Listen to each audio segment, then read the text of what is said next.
우리가 가지고 있는 종교나 또 사회적 이념은 때로 사람으로 하여금 감정이나 이성적 판단을 정상적으로 하지 못하게 하는 경우가 있습니다. 목사님들 중에도 보면 참 좋은 분인데 뭔가 이 편향적인 이념이나 색깔을 가지고 있을 때 그 부분이 탁 튀어나올 때 보면 막 무서울 정도로 막 분기가 막 탱천해서 이렇게 하시는 모습들을 이렇게 볼 때가 있습니다. 그래서 이렇게 우리가 뭔가 어느 쪽에 한쪽으로 이렇게 편향된 사고를 가지고 있다는 것이 참 많이 위험합니다. 근데 이스라엘 백성들에게 이 종교적 편향 현상은 이 사마리아 지역에 아주 차별적이고 또 적대적인 모습으로 나타났습니다. 근데 사실 엄밀히 말하면 이 사마리아 사람들은 이스라엘의 비극적 역사 속에 가장 큰 피해자입니다. 아수르가 이스라엘을 점령한 후에 소위 혼혈 정책과 강제 이주 정책을 썼을 때 가장 피해를 본 지역이 사마리아입니다. 그래서 열왕기하 17장 24절에 보면 아수르 왕이 바벨론과 구다와 아하와 스발와임에서 사람을 옮겨다가 이스라엘 자손을 대신하여 사마리아 여러 성읍에 두매 저희가 사마리아를 차지하여 그 여러 성읍에 거하니라 그랬습니다. 그러니까 아수르가 이스라엘을 침공한 후에 이스라엘에 있는 사람들은 세계 각처로 흩어버렸고 또 세계 각처에서 사람들을 데려다가 사마리아에 강제로 이주를 시켜버린 겁니다. 그러다 보니까 이게 혼혈이 되기도 하고 또 종교나 문화적으로 혼합된 그런 공동체가 되고 만 것이죠.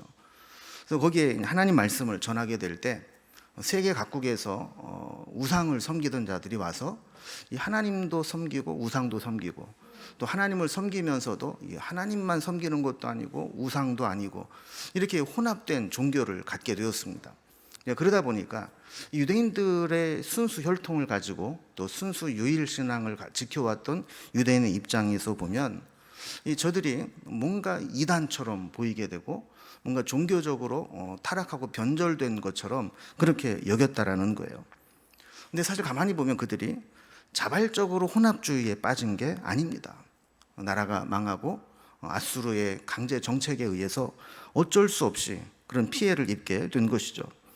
그럼에도 불구하고 세월이 계속 흘러가면서 이 순혈주의 또 유일신 사상을 믿는 유대인들은 이 사마리아를 아주 지속적으로 혐오하고 차별하고 적대적인 감정을 가지고 살아오게 된 겁니다.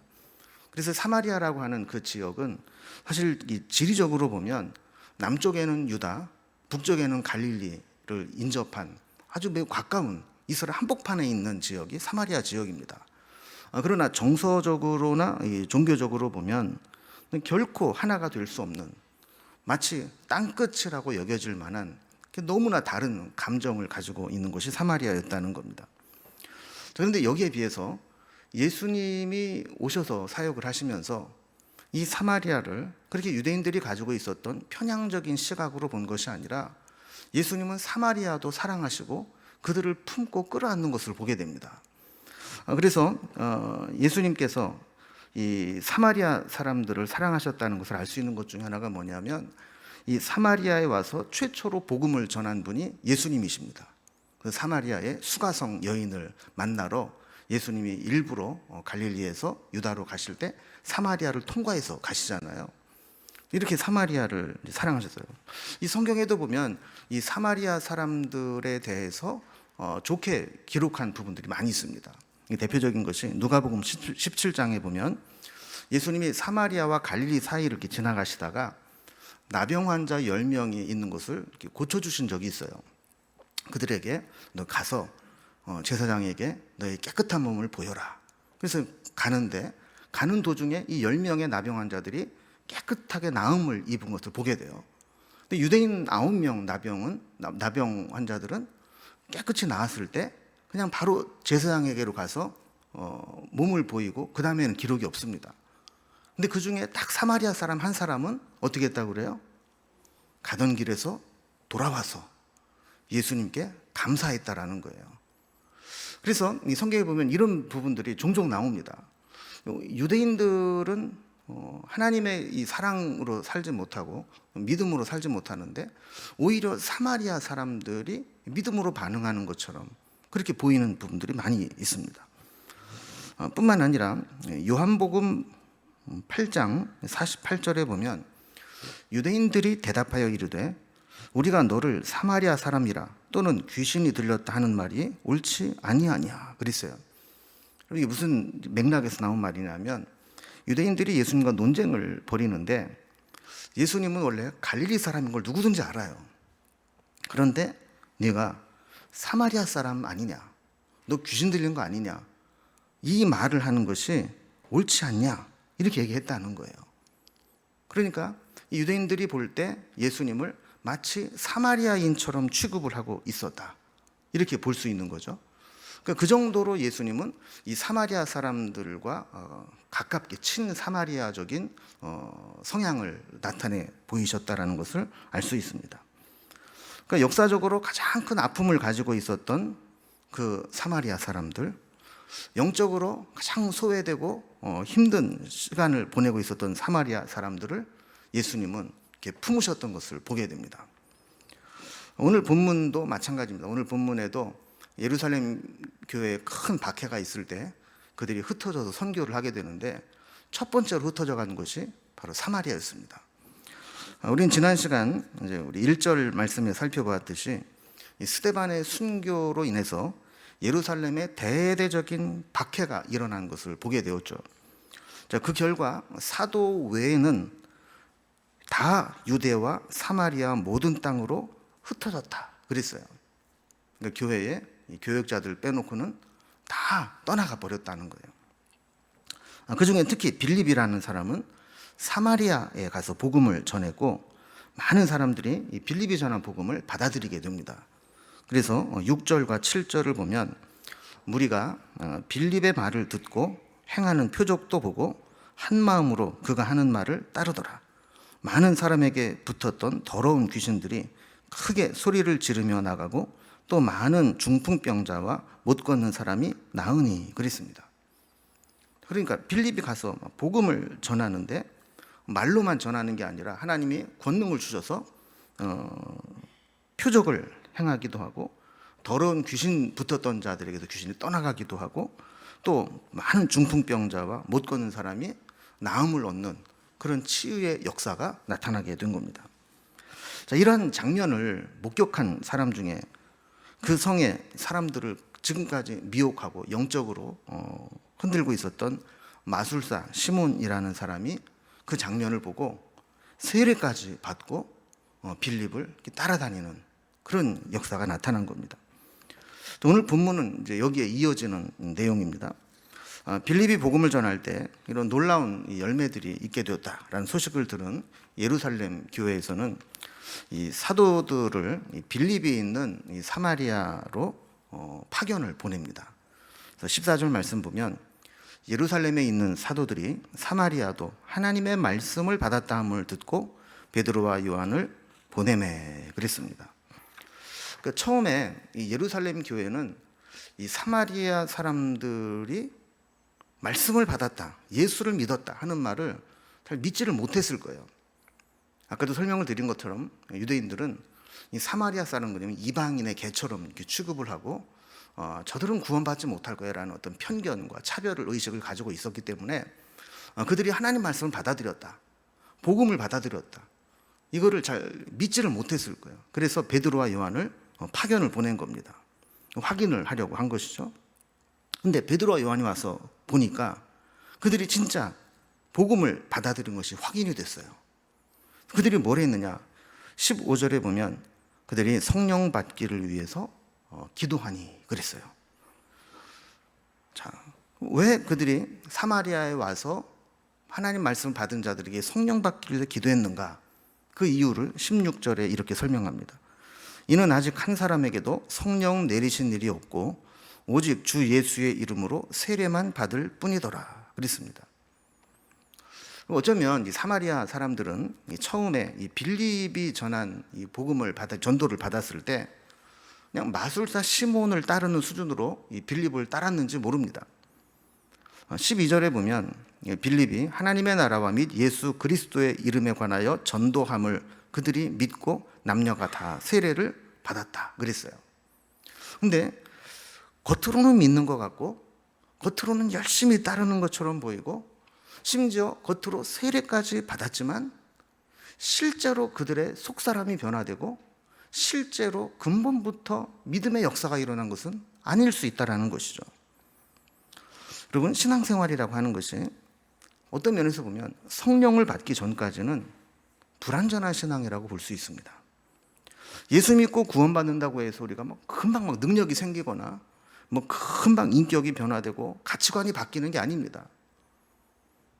여러분, 오죽하면 사람은 예수님도 변화시키기 힘들다고 그러잖아요. 안 변해요, 안 변해. 예수 믿고 은혜 받을 때는 변한 것 같은데 조금 지나면 옛날로 다 돌아가요. 그래서 이 예수를 믿는다고 해서 금방 새 사람이 되는 것은 아닙니다. 그런데 언제 바뀌느냐? 성령을 받으면 바뀝니다.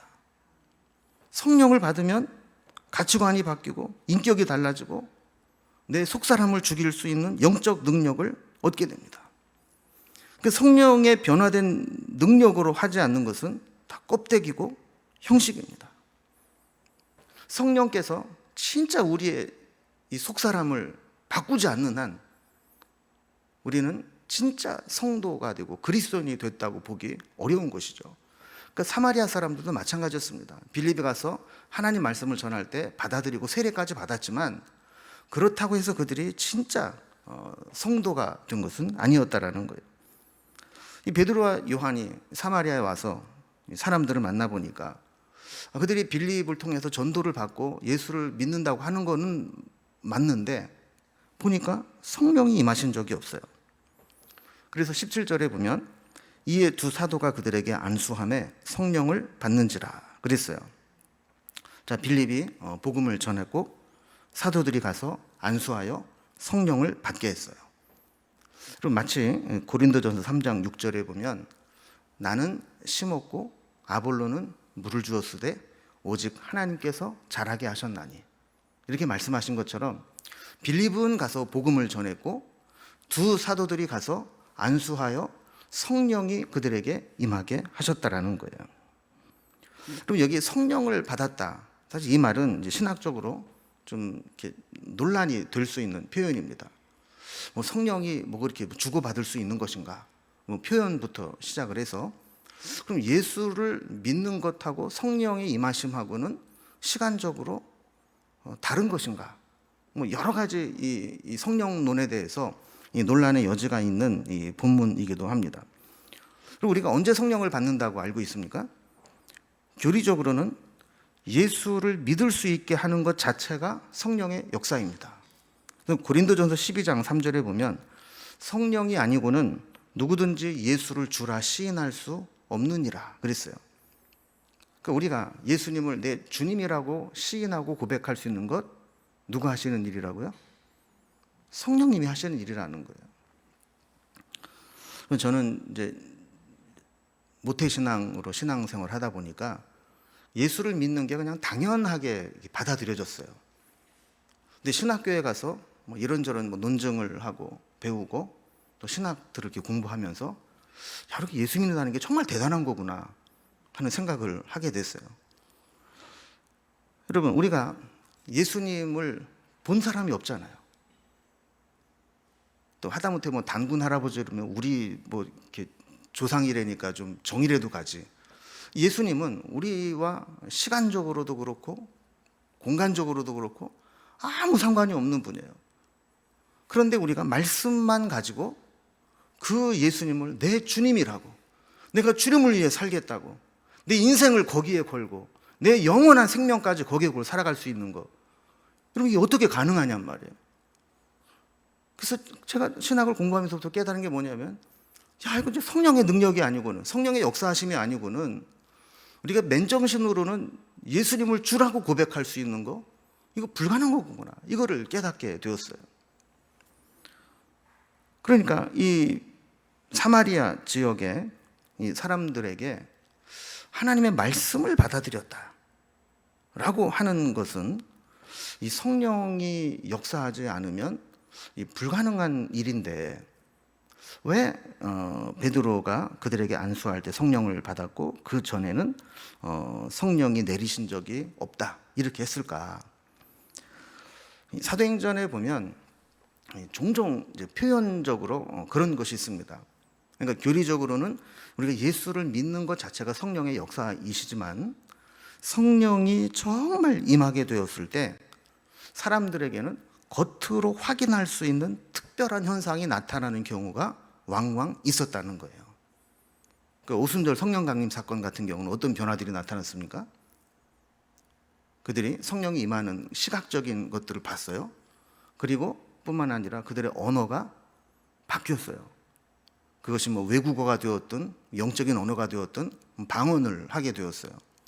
그리고 그들의 인격과 가치관이 완전히 바뀌게 되었죠.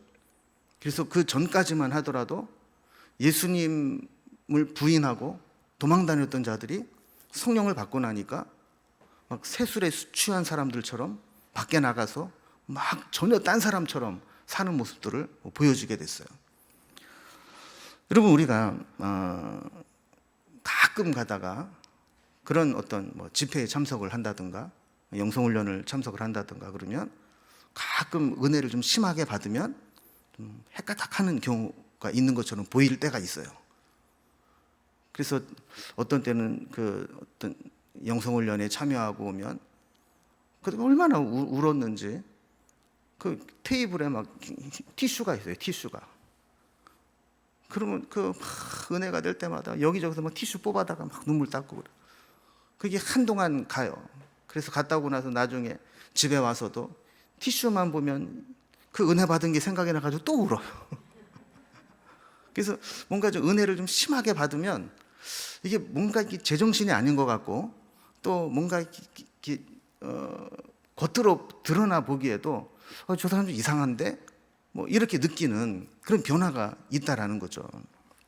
그래서 이 사도행전에는 이 교리적인 부분과 좀 다르게 겉으로 드러난 이 현상을 가지고 이 성령이 임할 때 이렇게 뭔가 이렇게 사람 눈에 확연히 드러나도록 이렇게 변화되는 모습을 나타내는 경우가 있다라는 겁니다. 그래서 여러분, 우리의 신앙도 단순히 성경의 지식만 가지고 신앙생활이 가능한 게 아닙니다. 성령님의 임재하심과 성령의 충만케 하신 은혜로 살아가는 것이 신앙입니다. 사마리아에도 오순절날 예루살렘에 임했던 성령의 역사가 나타난 겁니다. 그래서 이방인의 오순절이라고 칭하는 사건들이 몇 번 일어나게 되는데 첫 번째가 바로 사마리아에 임한 오늘 본문의 성령 강림 사건이고 또 우리가 나중에 살펴보겠지만 사도행전 19장에 가보면 이 에베소 교회에도 이런 일이 나타납니다. 아볼로라는 사람이 와서 열심히 말씀을 가르치고 물로 세례를 베풀었어요. 그런데 바울이 가서 보니까 물 세례만 요한의 세례만 받고 성령이라는 말을 들어보지도 못했다는 거예요. 그래서 이제 바울이 안수할 때 성령이 임하고 그들이 예언도 하고 방언도 했다 그럽니다. 그럼 이걸 보면 이 복음이 전파되는 곳에는 항상 성령님의 임재도 함께했다는 것이 사도행전에 쭉 이어지는 패턴입니다. 믿는 자들에게는 필수적으로 성령이 충만하게 임해야 됩니다.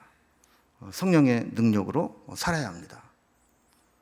그 사람의 신앙이 건강하냐 아니냐는 내가 얼마나 성령님의 인도하심에 민감하게 살아가느냐 하는 겁니다. 여러분, 내가 하루 종일 지내는데도 성령님이 내게 말씀하시는 것을 내가 느끼지 못했다. 성령님이 내 생각과 충돌하는 것을 나는 경험하지 못했다. 성령님이 나에게 이렇게 이끄시는 것을 경험하지 못했다. 그러면 여러분, 그게 어떻게 신앙인이겠어요? 말로는 예수 믿는다고 하지만 다 내 마음대로 살아가는 겁니다. 진짜 신앙인은 성령님과 늘 동행하면서 성령님이 자꾸 말 걸어오시는 것을 내가 느껴야 돼요. 성령님과 내가 다른 생각을 품을 때 그 생각이 내 안에서 충돌되는 것을 느껴야 돼요. 그래서 이건 아니지. 성령님이 하나님이 기뻐하지 않는 것이지. 이렇게 뭔가 이 교제가 있어야 이게 신앙인이지. 하루 종일 살아가는데도 나는 하나님이 나에게 말을 한 번도 안 걸어오시고 한 번도 나에게 뭔가 충돌이 없고 이러면 이건 성령에 이끌리는 받는 삶이 아니라는 거죠. 자, 이렇게 이 사마리아 이 교회에 빌립이 복음을 전했고 예루살렘 교회에서 베드로와 요한이 가서 안수하고 성령이 임하는 놀라운 역사가 사마리아 교회에 나타났다는 겁니다. 자, 그런데 그 다음에 보면 이때 돌발 사건이 등장합니다. 18절 19절을 보면요, 시몬이 사도들의 안수로 성령 받는 것을 보고 돈을 들여 이르되 이 권능을 내게도 주어 누구든지 내가 안수하는 사람은 성령을 받게 하여 주소서 하니 그랬습니다. 여러분 13절에 보면 이 시몬이라는 사람은 마술로 인해서 이 사람들의 마음을 미혹했던 사람입니다. 그래서 빌립이 기사와 표적을 행하며 전도하는 것을 보고 그를 늘 이렇게 따라다녔어요. 시몬은 원래 하나님 스스로를 하나님의 능력을 가진 자라고 했던 이 성경에 등장하는 이 최초의 이단 교주였습니다. 시몬은 자기가 가지고 있는 마술적 기술과 이 빌립이 가진 능력, 거기에다가 이 베드로와 요한이 안수할 때 성령이 임하는 그 능력을 더하면 자기는 엄청난 일을 할 수 있다고 생각을 한 겁니다. 그런데 아무리 시몬이 빌립을 따라다니면서 잘 지켜봐도 자기 따라할 수가 없는 거예요. 그런 트릭을 하는 마술이 아니라 진짜 기적과 능력을 행하는 것을 보면서 나도 그런 능력을 갖고 싶었다. 그래서 이 빌립을 따라다니면서 그 집요하게 빌립이 어떻게 기적을 행하는가, 어떻게 병자를 고치는가 따라해 보려고 해도 할 수가 없는 거예요. 게다가 이 베드로와 요한이 와서 사람들에게 안수하는데 이 사람에게 막 성령이 임하는 것들이 막 나타나고 성령을 받은 자들이 막 변화된 모습이 막 나타나는 것을 보면서 성령의 역사는 단순히 어떤 이 속임수, 트릭이 아니라 진짜 사람을 변화시키는 거구나. 진짜 능력이 성령의 임하심으로 나타나는구나. 이거를 이 시몬이 알게 된 거예요. 그래서 그가 돈을 들고 찾아와서 그 권능을 내가 사고 싶다고 이렇게 이야기를 한 거죠. 그는 돈이면 성령의 능력도 살 수 있다고 생각했고 돈으로 흥정할 수 있다고 생각을 한 겁니다. 그래서 자신이 안수하면 성령을 받게 한 능력을 돈을 주고 사고 싶다 그랬어요. 그럼 성직 매매를 의미하는 영어의 사이머니라는 단어는 여기에 나오는 사이먼에서 생겨난 단어입니다. 그러니까 이제 시몬이 돈을 주고 성령의 권능을 사려고 했던 것에서 이 사이먼이 성직 매매라고 하는 단어가 생겨나게 됐어요. 시몬의 열심, 시몬의 따름, 시몬의 세례는 결국 가짜였던 것이죠. 오로지 자기 유익을 위해서 자기의 목적을 달성하기 위한 과정이었을 뿐입니다. 사마리아 사람들이 어리숙해서 그가 행하는 가짜 마술에도 속아서 넘어왔는데 진짜 능력을 갖는다면 자기는 사마리아 사람들을 다 휘두를 수 있다라고 생각을 한 겁니다. 성령은 사도들이라 할지라도 자기 마음대로 이용할 수 있는 분이 아닙니다. 오히려 사도들이 성령의 도구로 쓰임을 받아서 성령님의 종으로 역할을 하는 것이지 사도들이라고 해서 성령을 내 마음대로 이용할 수 있는 게 아니라는 거예요. 시몬은 이거를 모르니까 돈을 주고 그 권능을 사서 자기 마음대로 성령을 부리고 싶다라는 겁니다. 그럼 제자도는 성령을 이용해서 자기의 이익을 추구하는 것이 아니라 끊임없이 자기를 부인하고 주님의 길을 따라가려고 하는 훈련과 헌신을 하는 자가 제자입니다. 시몬은 마술로 사람들을 미혹할 때에도 어디에선가 그 기술과 트릭을 배워왔을 겁니다. 그러니까 성령의 역사도 돈만 많이 주면 배울 수 있다고 생각을 한 것이죠. 시몬은 세례도 받고 빌립을 따라다니면서 제자가 된 것처럼 보였지만 그의 속사람은 전혀 바뀌지 않았던 겁니다. 오히려 성령의 역사를 자신의 돈벌이 수단으로 생각을 했습니다. 시몬은 이 베드로와 요한에게 성령을 받게 하는 제주를 독점적으로 전수받아서 사도들과 빌립이 사마리아를 떠나고 나면 자기가 독점적으로 그 성령의 능력을 행하는, 그래서 그것으로 돈벌이를 하려고 하는 계산을 했던 것입니다. 여기에 대한 사도들의 반응은 어떠했을까요? 20절을 보면 베드로가 이르되 네가 하나님의 선물을 돈 주고 살 줄로 생각하였으니 네 은과 네가 함께 망할지어다 그랬습니다. 여러분, 본문을 잘 보면 이 빌립은 처음에 이 시몬의 정체를 잘 몰랐던 것 같아요. 시몬이 와서 뭐 세례도 받고 열심히 따라다니니까 아마 전도의 열매쯤 이렇게 생각하지 않았을까 하는 생각을 합니다. 그런데 베드로는 돈 들고 찾아와서 자기에게 이 능력을 사게 해달라 하는 말을 들었을 때 시몬의 정체를 정확히 파악하게 되었습니다. 시몬은 예수를 믿는 게 아니라 예수를 이용하려고 하는구나 라는 것을 알게 된 것이죠. 그래서 돈으로 복음의 능력을 사려고 하는 자는 돈과 함께 망할 것이다, 이렇게 저주의 책망을 내리게 됩니다. 그럼 오늘날도 황금만능주의에서는 모든 것을 돈이면 해결될 수 있다고 생각하는 사람들이 있습니다. 그러나 돈으로 해결할 수 없는 것들이 더 많습니다. 하나님께서는 우리에게 가장 중요한 것들은 돈으로 살 수 없게 하셨습니다. 아무리 돈이 많아도 그것을 얻지 못하게 하셨고 오직 하나님의 선물로만 누리게 하셨습니다. 여러분, 생명, 돈 많다고 하루라도 연장할 수 있나요? 행복, 돈 많으면 행복한가요? 은혜, 돈 많으면 은혜가 충만할 수 있나요? 성령, 돈 많으면 성령 충만할 수 있나요? 여러분, 우리에게 정말 중요한 것들인데 이런 것들은 우리는 노력으로나 우리의 돈으로 살 수 있는 게 아니라는 거예요. 다 하나님이 선물로 주셔야 받을 수 있는 것들입니다. 그럼 나중에도 살펴보겠지만 사도행전 19장에도 이렇게 하나님의 능력을 남용하는 자들에게 낭패가 되는 사건들이 나옵니다.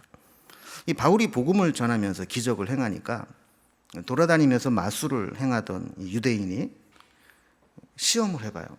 그래서 주 예수의 이름을 불러 악귀 들린 자에게 악귀를 쫓아내려고 해보는 거죠. 이때 악귀가 재미있게 반응을 합니다. 사도행전 19장 15절 16절을 보면 악귀가 대답하여 이르되 내가 예수도 알고 바울도 알거니와 너는 누구냐 하며 악귀 들린 사람이 그들에게 뛰어올라 눌러 이기니 그들이 상하여 벗은 몸으로 그 집에서 도망가는지라. 저는 이 본문을 읽으면 옛날에 설교 들으면서 들었던 재미난 사건이 하나 있어요. 군목이 군대에서 이제 목회를 하는데 병사 중에 귀신 들린 애가 온 거예요. 군목이라는 게 뭐 신학교 갓 졸업하고 군대 때우려고 군목을 갔으니까 뭐 능력이 있겠어요. 뭐 당황을 했는데 가만히 생각을 해보니까 뭐 나사렛 예수의 이름으로 명하노니 나가라 그러면 뭐 나간다는 걸 주워 들은 거예요.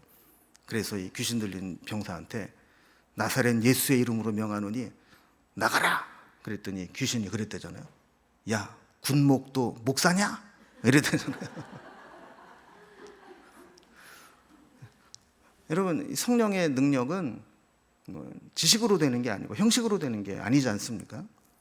여기도 마찬가지죠. 이 마수라는 유대인이 그 바울이 예수의 이름으로 뭐 기적을 행하고 귀신을 쫓아내고 능력을 행하는 걸 보니까 자기도 귀신을 잃는 사람에게 가서 그래 뭐 나사렛 예수로 하면 돼? 자기도 해봤다는 거 아니에요?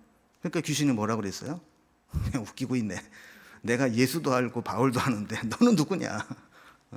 그러면서 그 귀신들이 온팡 거기에 올라타서 상하여 벗은 몸으로 그 집에서 도망갔다. 세상 말로 큰 코를 다치게 되었다 하는 거죠. 오늘 본문도 마찬가지입니다. 오늘 본문 21절에도 보면 하나님 앞에서 내 마음이 바르지 못하니 이 도에는 내가 관계도 없고 분깃될 곳도 없느니라 그랬습니다. 베드로는 시몬의 마음속에 들어있는 것이 무엇인지를 간파하고 이 성령의 능력에게서 내가 참여할 수 있는 것, 너는 관계도 없고 너랑 아무 상관없는 것이고 너에게 돌아갈 영광도 분깃도 없다, 이렇게 책망을 한 겁니다. 그래서 23절을 보면 내가 보니 너는 악독이 가득하며 불의에 매인 바 되었도다 그랬어요. 그러니까 시몬은 하나님의 나라나 복음에는 관심이 없고 오직 돈벌이에요. 성령을 이용해서 자기의 이익을 취하려고 하는 생각만 가득했기 때문에 이것을 악독이 가득하고 불의에 매인 바 되었다라고 진단을 한 거죠. 자, 이것은 시몬이 빌립의 전도를 받고 세례를 받고 따르는 것처럼 보였지만 그의 영적인 상태는 여전히 심하게 왜곡되어 있었고 타락되어 있었고 썩어가고 있었다라는 것을 보여주는 겁니다. 지금 시몬에게 유일하게 필요한 것은 능력을 사는 것이 아니라 회개하는 것이었습니다. 그래서 22절에 보면 그러므로 너의 이 악함을 회개하고 주께 기도하라. 혹 마음에 품은 것을 사하여 주시리라 그랬습니다. 마지막으로 그가 살 수 있는 기회를 준 거예요. 근데 시몬이 어떻게 했을까요? 24절에 보면 시몬이 대답하여 이르되 나를 위하여 주께 기도하여 말한 것이 하나도 내게 임하지 않게 하소서 하니라. 이 시몬은 참 쉽게 생각해요. 자기가 엄청난 잘못을 했는데 그냥 아무렇지도 않게 자기의 잘못에 합당한 통렬한 반성도 회개도 없이 그저 나를 위해 기도해 줘서 돈과 함께 망하리라 했던 그 저주만 나 좀 걷어주시오, 이렇게 이야기를 하는 거예요. 여러분, 이게 샤머니즘적인 신앙입니다. 샤머니즘과 기독교, 기복신앙과 축복신앙의 다른 가장 큰 점은 뭐냐면 내 유익을 위해서 이용할 수 있다는 거예요. 그래서 이 샤머니즘적 신앙은 내가 잘못했을 때 내가 철저하게 회개하고 하나님께로 돌이키는 게 아니라 저주와 죄에 대한 책망만 받지 않게 해달라. 그럼 샤머니즘에서 부적을 쓰고 구슬하고 하는 게 뭡니까? 엄청난 일을 위해서 하는 게 아니잖아요. 우리 집안에 나에게 임하는 액땜을 이 악의 기운을 막아달라, 이거 아닙니까? 그러니까 지금 이 시몬도 마찬가지예요. 저주의 말씀을 받고 나서 나를 위해 기도해서 말한 저주가 내게 임하지 않게 하라, 이렇게 한 거예요. 여러분, 통렬한 자기 반성과 회개가 없는 뉘우침은 아무 의미가 없습니다. 시몬을 한번 정리를 해보면 시몬은 성령 받지 못한 자였습니다. 재물에 관심이 많았고 자기의 목적을 위해서는 돈으로 무엇이든지 할 수 있다고 생각을 했습니다. 악한 마음을 품고 있음이 드러나 자신의 잘못이 지적받았음에도 회개하고 돌이키기보다는 일단 저주나 면하고 보자는 식으로 회개하기를 회피했습니다. 25절 마지막에 보면 두 사도가 주의 말씀을 증언하여 말한 후 예루살렘으로 돌아갈새 사마리아인의 여러 마을에서 복음을 전하니라. 자, 이렇게 사마리아에 파견 나왔던 베드로와 요한이 이제 그들에게 성령이 임하는 것을 보고 다시 돌아갔는데 그들은 그냥 돌아가지 않고 마을 곳곳을 다니면서 복음을 전하면서 돌아갔다라는 거예요. 여러분, 오늘 말씀을 이제 마무리합니다. 하나님은 사마리아도 사랑하셨습니다. 아무런 편견 없이 차별 없이 사랑하셨습니다. 사실 사마리아 사람들은 나름대로 얼마나 하나님의 은혜를 사모하는 사람들이 있었는지 모릅니다. 유대인들의 배척과 차별로 인해서 예루살렘 성전에 올라가 함께 예배할 수 없게 되자 자기네들끼리라도 그리심산에 성전을 세우고 거기에서 하나님을 예배해 왔습니다. 그런데 그들에게 빌립이 가서 복음을 전하고 사도들이 안수할 때 성령이 임하는 은혜를 베풀어 주셨습니다. 여러분, 우리도 오늘 말씀을 생각하면서 우리 속에 있는 여전히 남아있는 차별과 편견을 버릴 수 있기를 바랍니다. 여러분, 좋은 사람은 뭘 해도 예쁘고 싫은 사람은 뭘 해도 꼴 보기 싫지 않아요? 예쁜 사람은 꼼보도 보조개로 보인다고 그러고, 또 미운 사람은 숨 쉬는 것만 봐도 짜증이 난다고 그러더라고요. 우리에게도 그런 편견을 가질 수 있어요. 저놈은 나쁜 놈, 저놈은 나한테 재수 없는 놈, 저기는 나쁜 파, 여기는 우리 편. 이래서 계속 편을 가르고 편견을 가지고 차별을 하고. 그럼 우리 믿는 사람들은 그러면 안 됩니다. 우리 대상이 누구든지 그 사람도 복음으로 품어야 될 사람이고 다 하나님의 사랑으로 품어야 될 사람이다 라고 받아들여야 됩니다. 그래서 빌립도 그랬고 베드로 요한도 그랬고 사마리아를 품고 복음을 전하고 성령이 임하고 이런 하나님의 나라가 확장된 역사가 나타났던 것처럼 우리에게도 이런 차별과 편견을 다 버리고 다 복음으로 하나님의 사랑으로 품을 수 있기를 주님의 이름으로 기원합니다. 기도하겠습니다.